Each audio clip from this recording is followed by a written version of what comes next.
Bienvenue dans Azur Politique, votre rendez-vous politique comme chaque semaine sur BFM Nice Côte d'Azur. C'est un sujet traité lorsque survient un féminicide ou le 25 novembre, journée de lutte contre les violences faites aux femmes. Pourtant, nous pourrions parler de ce sujet chaque jour de l'année, tant ces violences, souvent dans le huis clos familial, sont répandues, tous les milieux, tous les âges. Aucun territoire épargné par les violences faites aux femmes. Comment agir? Quelles sont les structures d'accueil mises en place dans les Alpes-Maritimes? Comment nos élus s'emparent-ils du problème? Nos invités pour en parler sont Alexandra Martin, bonsoir. Bonsoir. Députée Les Républicains des Alpes-Maritimes de la 8e circonscription, c'est du côté de Cannes, de Mandelieu, et présidente du groupe d'études sur les violences intrafamiliales. Et bonsoir, maître Frédéric Grégoire. Vous êtes quant à vous présidente du SIDFF à Nice, c'est le centre d'information sur les droits des femmes et des familles qui fête cette année ses 40 ans et vous êtes par ailleurs avocate au barreau de Nice. Émission en partenariat comme toujours avec Nice Matin, Lionel Paoli, reporter politique pour nous accompagner. Bonsoir Lionel. Bonsoir Céline. Azur Politique, c'est parti.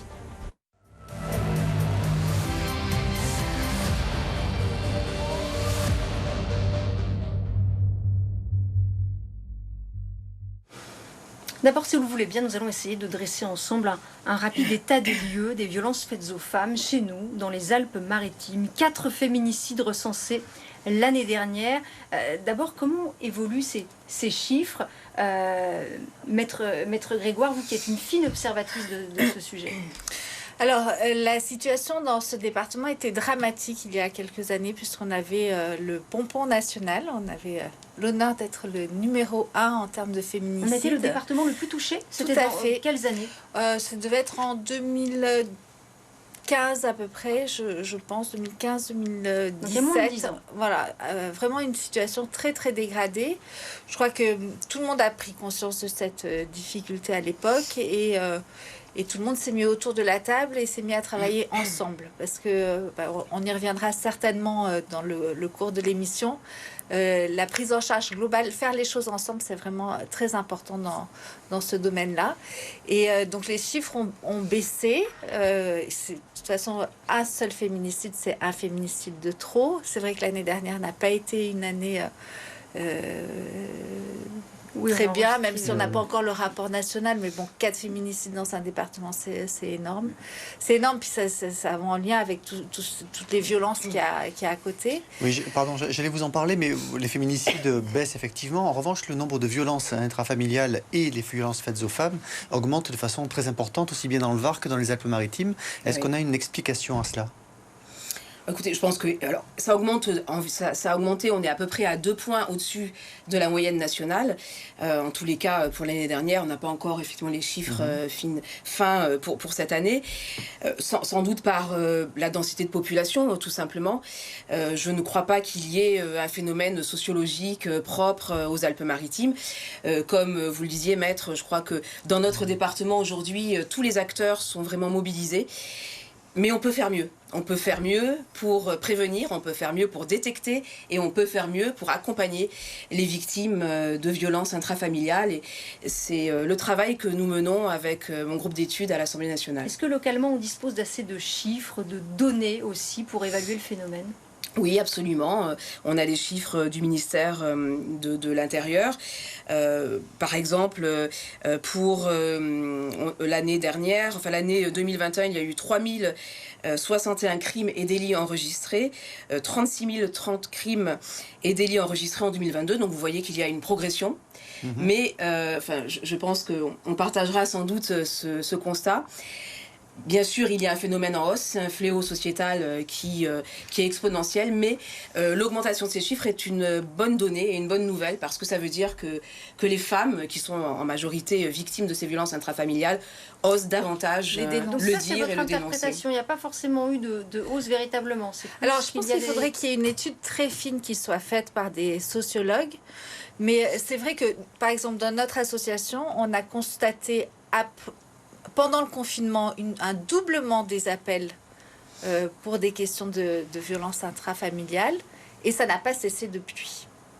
Ça n'a pas rebaissé. Le chiffre n'a pas rebaissé. Ce qui veut dire que ce n'est pas le confinement qui a provoqué cette hausse, mais une prise de conscience. Aussi. Parce que pendant le confinement, avant, il y a eu aussi tous les mouvements MeToo et une grosse prise de conscience. Ça fait quand même plusieurs années où c'est cause nationale. Absolument. Donc voilà, il y a quand même beaucoup de choses qui font que maintenant, les femmes osent déposer plainte et osent dénoncer ce genre de situation. Elles se sentent moins seules, même si, encore une fois, je vous rejoins, il y a encore beaucoup à faire et on peut faire beaucoup mieux que ce qu'on fait. Mais c'est vrai que ce chiffre en augmentation n'est pas nécessairement le reflet d'un phénomène de société où les violences sont en augmentation. Les violences ne sont plus admises. Et ça, c'est très bien. Mais alors, il y a aussi des chiffres qui sont en tant que tels absolument incroyables. Quand on voit qu'une femme sur deux dit avoir subi des violences, une femme sur deux, ça paraît absolument extravagant. Je ne sais pas qui veut répondre, mais ça montre quoi? Ça montre qu'il y a un côté barbare dans notre société qui est resté enfoui pendant des années. Comment on peut expliquer un chiffre pareil? On est dans une société très machiste et très masculine où eh bien, la notion de la soumission de la femme par la violence est encore quelque chose de manifestement très présent, puisque c'est une des manières qu'ont de réagir les hommes face à une situation plutôt que d'utiliser les mots. Non mais totalement. Vous savez, le Haut Conseil à l'égalité hommes-femmes a rendu un rapport il y a quelques mois qui est épouvantable et qui montrait que 16% des Français, dont les jeunes, pensaient que donner une gifle, finalement, c'est pas si grave que ça. Et c'est ça qui est grave, effectivement. C'est 23% des 25-34 ans qui estiment qu'il faut parfois être violent pour être respecté. Et des chiffres particulièrement élevés chez les jeunes.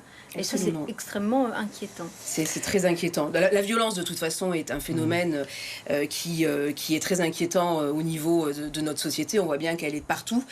Elle concerne évidemment aussi les plus jeunes, mais il y a aussi effectivement beaucoup de sensibilisation à faire pour rétablir cette égalité homme-femme. Alors, il y a aussi des hommes qui subissent des violences, mais il y en a moins.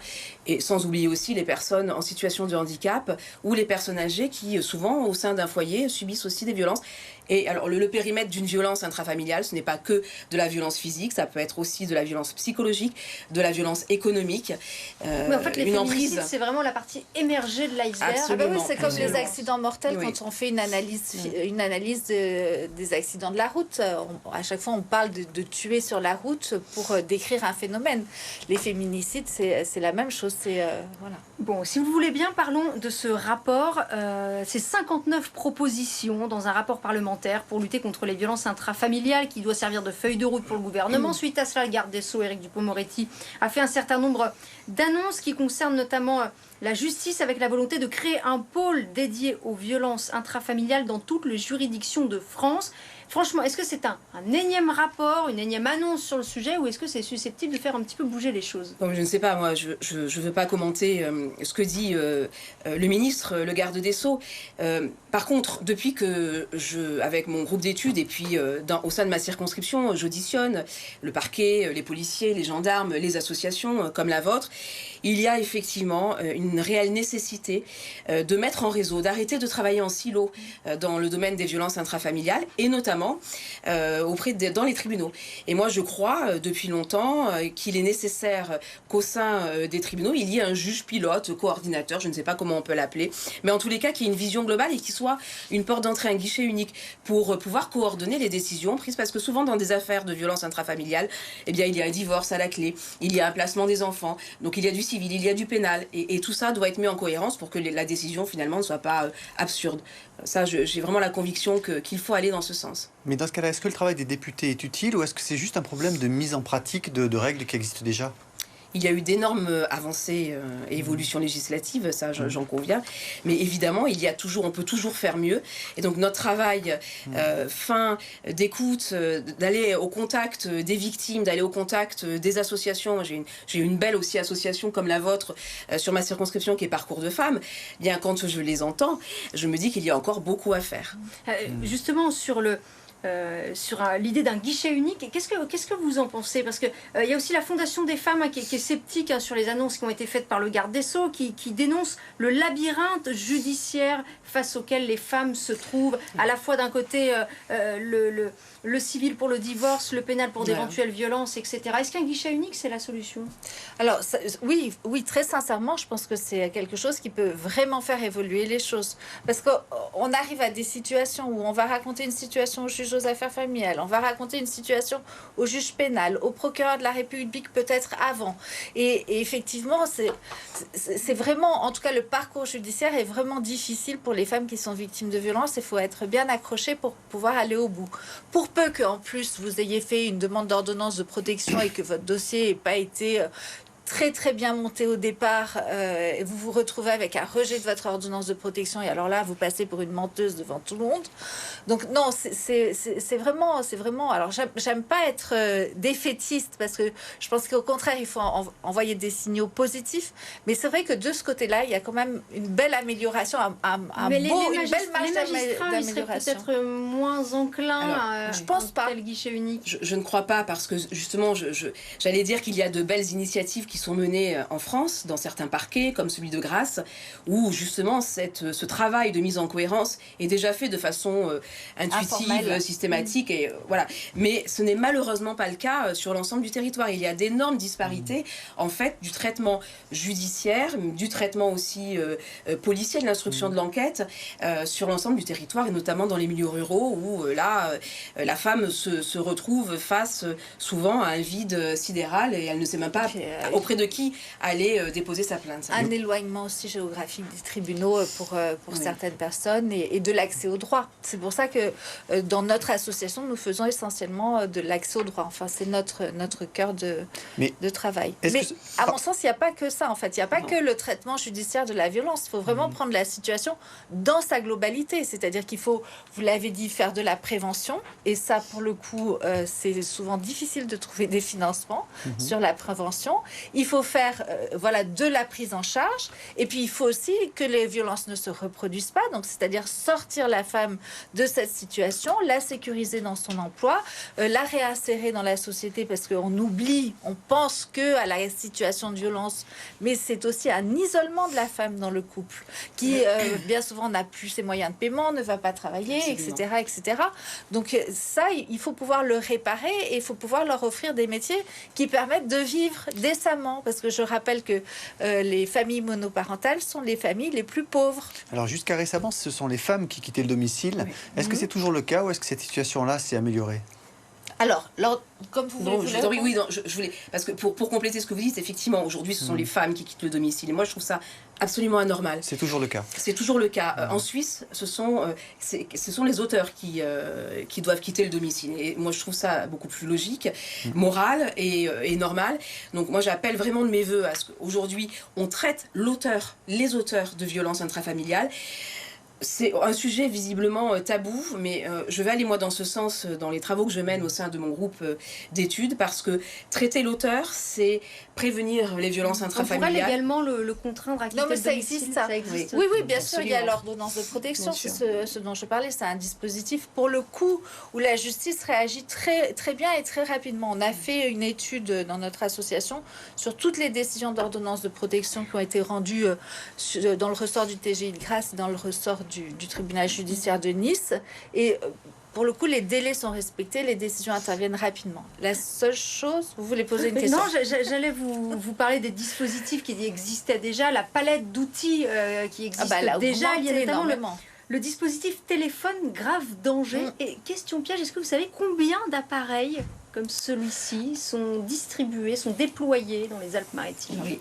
Je crois qu'il y en a 33 maintenant. Il y a 100 téléphones grave danger qui sont à disposition, et effectivement 33, 35 qui sont déployés. Alors je devais avoir il y en a 14 dans tous les cas pour Cannes et Grasse. C'est un outil efficace, ça c'est une solution concrète. Alors c'est un des outils effectivement pour éviter le rapprochement de l'autre conjoint.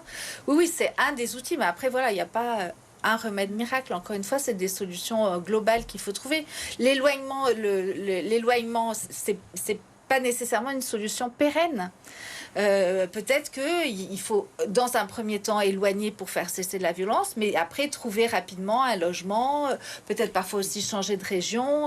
Enfin voilà, il faut une multitude de solutions et pas une solution type parce que toutes les situations sont différentes. Les femmes qui viennent vous voir dans votre centre, quel est leur profil? D'où viennent-elles? Est-ce qu'elles sont plutôt niçoises, justement? Est-ce que certaines viennent vous voir d'un petit peu plus loin? Nous intervenons sur tout le département, c'est-à-dire que nous avons des permanences de Menton jusqu'à Cannes où nous intervenons justement dans l'association Parcours de Femmes. On fait le volet juridique de cette association, mais jusqu'à Breil-sur-Royan en passant par Puget-Théniers. Donc on intervient partout. Après, ce qui est vrai, c'est que là où nous sommes le plus sollicités pour les questions de violence, c'est le siège de l'association qui est rue Guglia à Nice. Pourquoi? Parce qu'il y a un certain anonymat que d'aller en centre-ville, dans une grande ville. On n'est pas stigmatisé comme la personne qui va aller dénoncer la situation de violence. On précise qu'à l'écran, s'affichent les horaires et le numéro auquel on peut vous joindre à Nice. Parlons plus précisément justement de ce centre qui fête ses 40 ans d'ailleurs cette année. Vous menez de multiples actions, par exemple aussi sur l'égalité professionnelle. Là aussi, je crois que c'est un cheval de bataille qui est très important. Bien sûr. Encore une fois, la question des violences intrafamiliales et des violences faites aux femmes, c'est le symptôme d'une société qui va mal. Et d'une société qui n'est pas égalitaire. Vous menez alors sur la question du travail? Par exemple, sur la question du travail, on a un dispositif qui s'appelle Egalipro, où on a des groupes de femmes qu'on sensibilise à d'autres métiers que être assistante maternelle, aide ménagère avec lesquels on fait des bilans de compétences, qu'on présente à des entreprises qui sont partenaires et chez qui on fait des diagnostics égalité pour essayer d'ouvrir les champs des possibles et de les réinsérer. Mais alors, pardon, une question tout à fait pratique et très concrète. Si je suis témoin ou si j'ai connaissance de violence, qu'est-ce que je dois faire concrètement? Qui prévenir? Dans quel ordre? Qu'est-ce que je dois faire? Alors, si ce sont des violences dont vous êtes témoin, déjà, il y a les services de police qu'on peut si ça se passe en direct, prévenir tout de suite.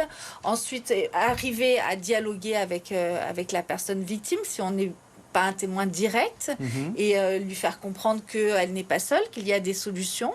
La diriger effectivement vers les associations, parce que je pense que la première entrée, toutes les femmes n'ont pas envie de déposer plainte tout de suite. Ça, c'est encore une vraie réalité. Donc la première entrée, c'est effectivement la diriger vers les associations, les avocats, les gens qui peuvent l'aider dans ce genre de situation. Il y a ces centres, ces associations qui mènent un vrai boulot de terrain. Il y a aussi les différentes structures d'accueil dans le département. Comment on est doté si on essaie de faire un peu une photographie? Et de quoi manque-t-on encore dans les Alpes-Maritimes? D'abord, je voudrais effectivement saluer le travail que mènent ces associations, comme la vôtre, comme Parcours de Femmes, comme Arpège, qui mènent véritablement des missions de service public. Arpège, par exemple, est l'association qui gère les téléphones grave danger, qui sont financés par des fonds publics, notamment le conseil départemental, comme votre association Parcours de Femmes. Toutes les collectivités. Voilà. On a 40 dossiers de subvention, voilà. D'ailleurs aussi. Elle mène un travail vraiment d'accompagnement, de relogement, de suivi juridique.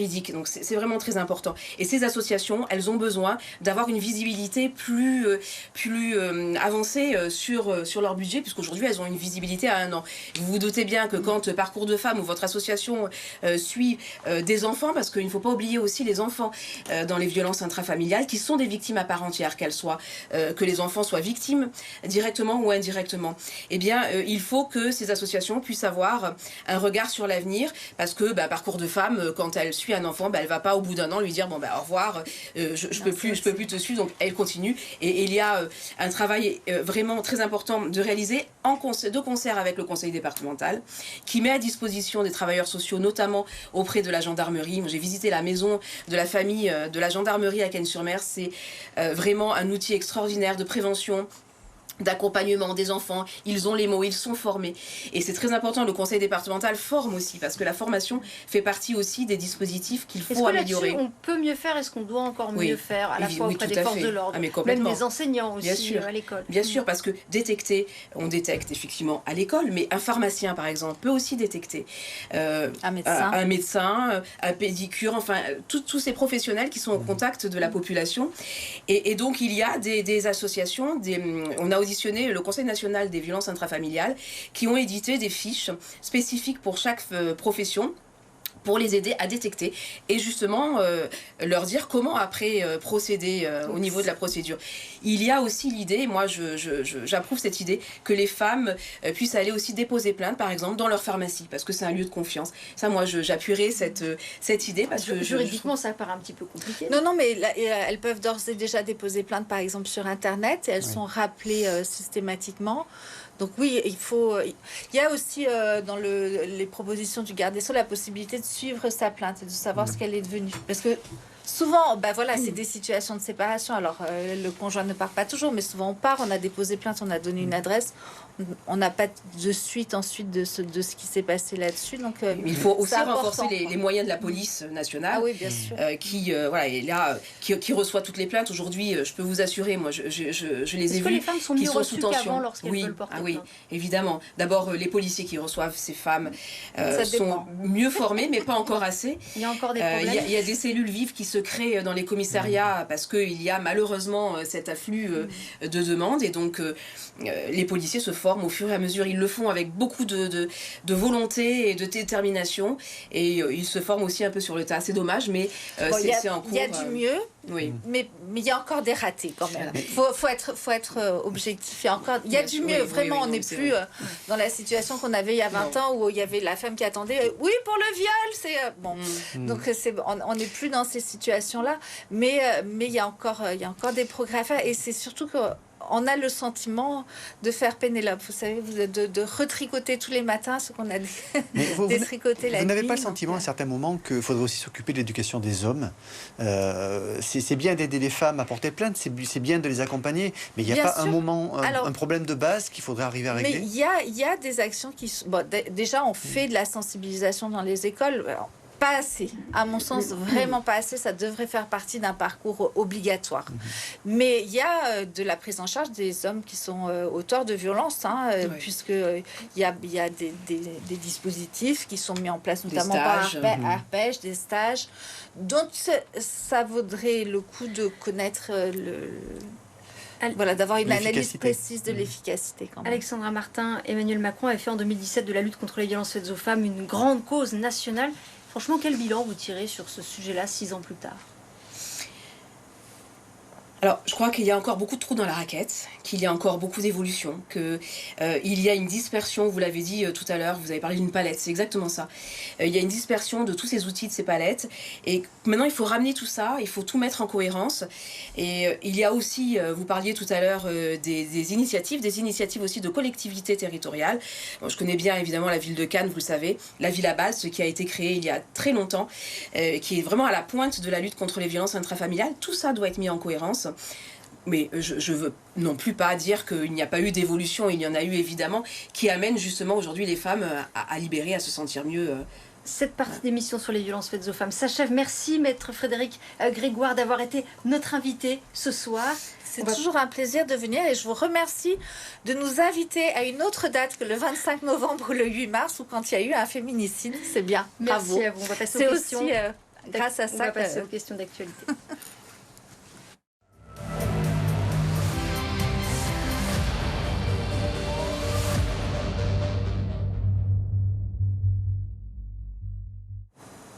Alexandra Martin, si vous pouvez bien, question courte, réponse courte. L'exécutif espère trouver un compromis avec les Républicains sur le projet de loi immigration présenté en juillet. Pensez-vous, comme Éric Ciotti, qu'il faut déroger au droit européen sur cette question? Oui, c'est une évidence. Et je pense qu'on ne trouvera pas de consensus avec le gouvernement parce que nous avons maintenant proposé effectivement deux propositions de loi très fortes qui enfin vont jusqu'au bout du problème et aller régler ce problème, c'est aussi le régler au niveau européen évidemment. Alors, Éric Ciotti ne veut pas de dérogation pour les titres de séjour, pas de titres de séjour, même pour les métiers en tension. Et pourtant, on aurait bien besoin d'aide dans la restauration dans les Alpes-Maritimes. Qu'est-ce que vous en pensez ? Je pense qu'il y a beaucoup de jeunes aujourd'hui qui cherchent un emploi et qui devraient se tourner vers ces professions qui sont de belles professions et qu'avant d'aller chercher effectivement l'immigration. Alors les restaurateurs, eux, ils vous disent qu'ils en ont besoin, évidemment. Mais moi, je ne suis pas favorable effectivement à cela parce que c'est ouvrir une boîte de Pandore et je crois qu'il faut d'abord qu'on arrive à rendre ces métiers plus attractifs pour les jeunes de nationalité française qui sont sur le sol français. Vous avez interpellé à l'Assemblée le ministre de l'Éducation nationale sur le harcèlement scolaire. Il veut organiser dans les jours à venir 1 heure de sensibilisation dans tous les collèges. Coup de com', comme disent les syndicats, ou initiative bienvenue. Bon, toute initiative est bienvenue, mais comme toujours avec ce gouvernement, évidemment que c'est un coup de com'. Je lui ai posé des questions dans l'hémicycle. Le moment était grave. Le lendemain, d'ailleurs, du suicide de cette petite, un autre enfant se suicidait. Et j'avoue que les réponses du ministre m'ont fait peur. Parce que là, il ne faut pas de placebo. Il faut vraiment...